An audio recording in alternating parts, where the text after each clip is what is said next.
buenas tardes. Quiero agradecer a Academia Nacional de Medicina por la invitación a compartir con ustedes algunos conceptos de esta enfermedad tan devastante que puede ser la ulceración corneal periférica. La ulceración corneal periférica se define como un proceso inflamatorio progresivo y destructivo en forma de una úlcera crecéntrica que se extiende cerca del limbo esclerocorneal.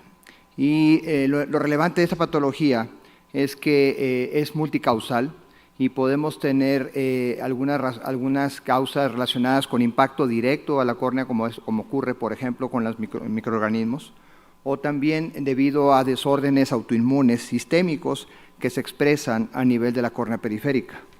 La asociación particular a enfermedades sistémicas es relativamente importante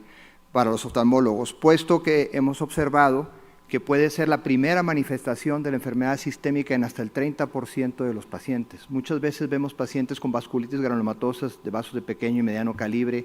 o artritis reumatoidea, que es la más frecuente de todas, presentándose como tal antes de manifestar sistémicamente. Y la otra razón importante tiene que ver con el hecho de que puede ser el reflejo del proceso vasculítico sistémico que en un momento dado puede estar oculto.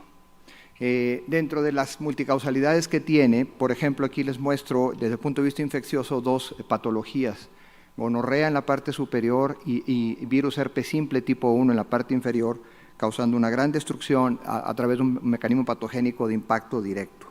Después, del que más voy a hablar es la inflamación sistémica. En la inflamación sistémica tenemos enfermedades vasculares de colágena, que, como mencioné hace un momento, la artritis reumatoidea es la más frecuente, pero no olvidar las vasculopatías granulomatosas de pequeño calibre, que también son muy relevantes, y algunas otras enfermedades dermatoculares que también pueden llevar a causar este tipo de daño. Como en este paciente que vemos, esta mujer de 68 años, con una artritis reumatoidea y un Sjögren asociado a la artritis, que muestra esta ulceración corneal en forma significativa. Los síntomas de esta patología pues son todos aquellos que tienen que ver con una enfermedad de superficie ocular grave, que es visión borrosa, fotofobia extrema, dolor intenso,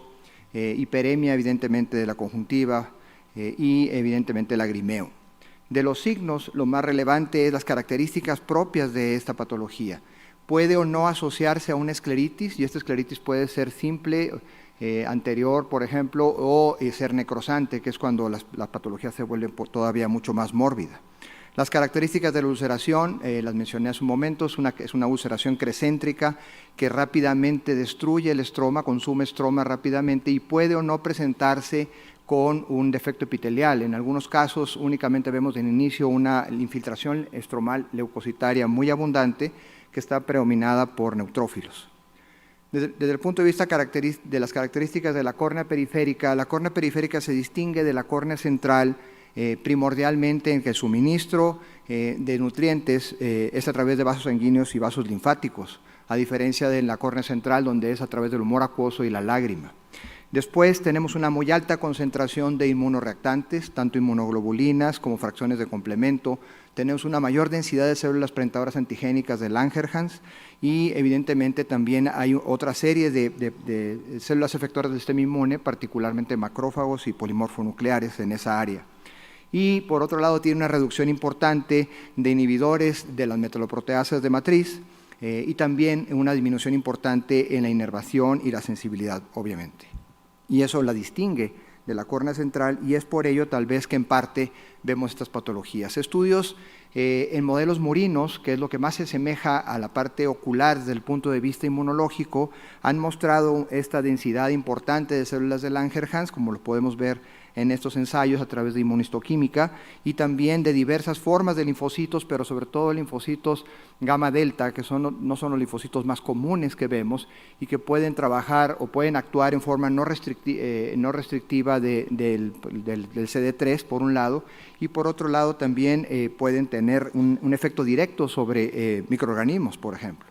Y la gran presencia también de macrófagos en la córnea periférica y en la vasculatura perilímbica se ha evidenciado a través de estos ensayos, tanto de inmunistoquímica como de flowcitometría de flujo, que demuestran la presencia de estas patologías, de estos agentes efectores. Entonces, en la patogénesis de algunas de las variantes relacionadas con enfermedades sistémicas, vemos que es muy similar a lo que ocurre en la artritis reumatoidea. en la cual hay una transformación de autoantígenos, en este caso a través de la conversión de la arginina en citrulina, a través de la enzima PA de I4, con factores evidentemente de riesgo de autoinmunidad que todos conocemos. Estos factores pueden tener que ver con formas genéticas, ambientales, bacterias y virus evidentemente, y también la autofagia es parte de la autoinmunidad. Y la presentación antigénica es restrictiva para MHC2, para que se activen en este caso a través del receptor HLA-DR4 la producción de linfocitos T cooperadores que pueden ser tipo 1, 2 y 17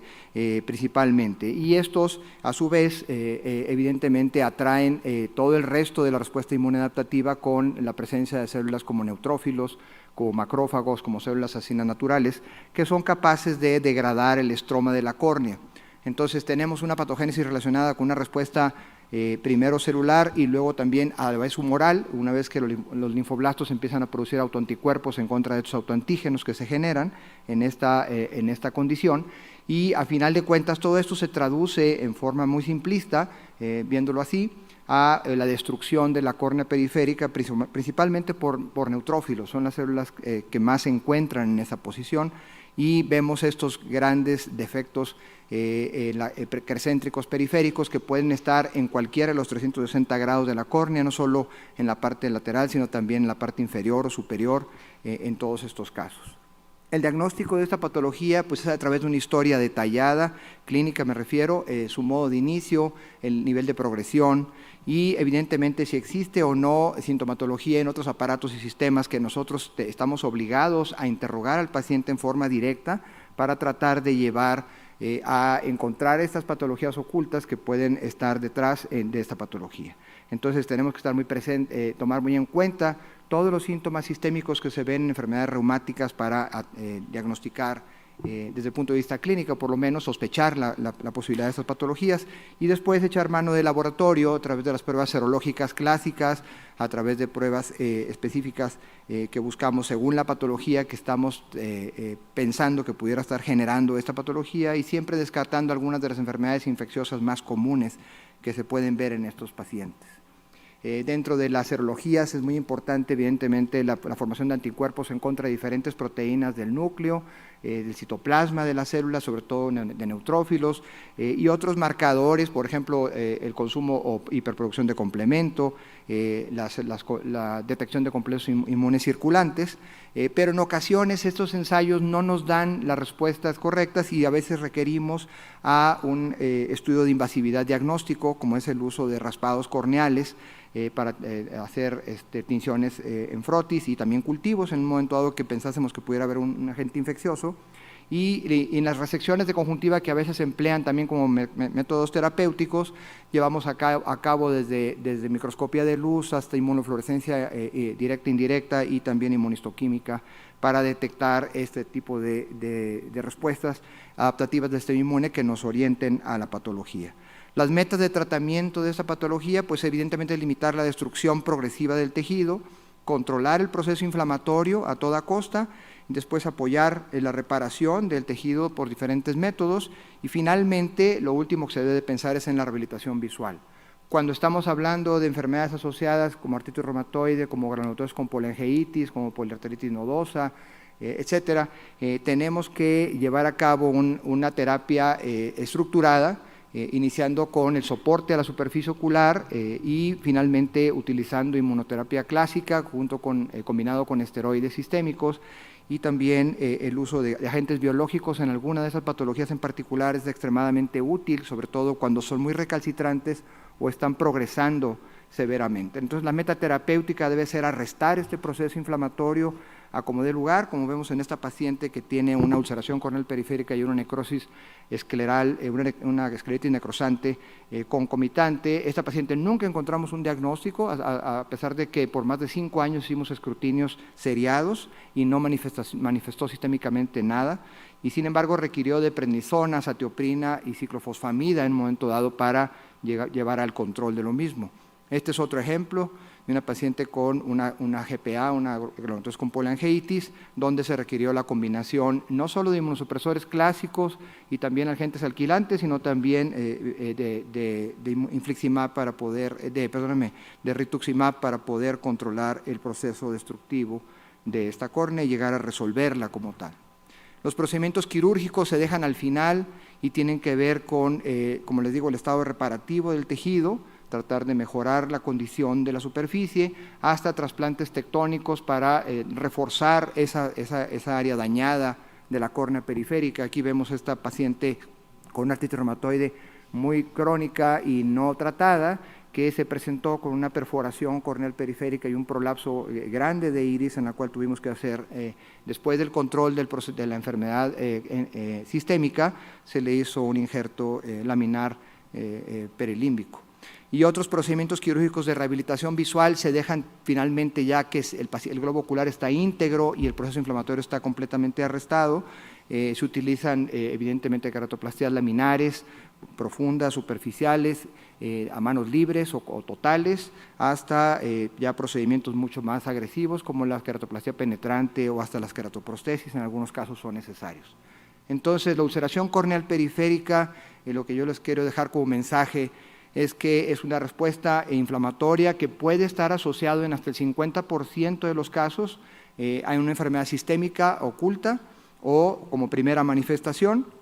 y también puede mostrar en un paciente que ya padece, ya tiene un diagnóstico de este tipo de patologías vasculíticas y que en un momento dado la parte ocular es la que da seña de que se está activando otra vez el proceso autoinmune y hay que atenderlo correctamente. Y finalmente, una vez que nosotros tenemos un diagnóstico correcto y tenemos un conocimiento explícito de la patogénesis que la está induciendo y descartamos evidentemente las formas infecciosas, podemos establecer una terapia que sea eficaz y que finalmente, para restablecerlo visualmente, esperemos al final cuando ya tengamos ese control inflamatorio para que nuestro procedimiento de rehabilitación realmente sea exitoso. Muchas gracias por su atención. Gracias, doctor Rodríguez. Doctora López Vidal.